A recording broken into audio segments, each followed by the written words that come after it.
There's no perfect rendition of a crime, right? In other words, when victims are in a crime, especially when alcohol's involved, their memories are not going to be 100%. And we know that.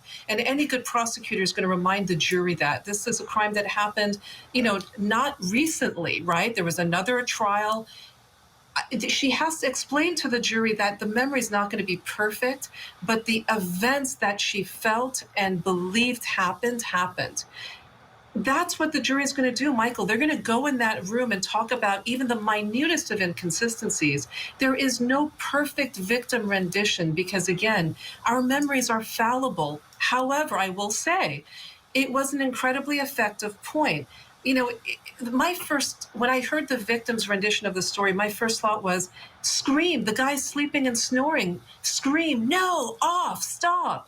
But again, when you're in a high-stress situation, everybody reacts differently.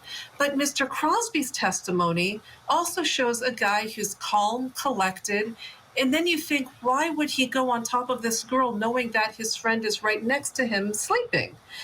There are inconsistencies, Michael, and also inconsistencies with his testimony. It's really going to be up to the jury. I don't know how they would be able to find this beyond a reasonable doubt at this point. Yeah, I would agree, and it was evidenced by the first trial. There being a hung jury. I believe they deliberated for almost 22 hours over 4 days, just to show you how difficult this case actually is.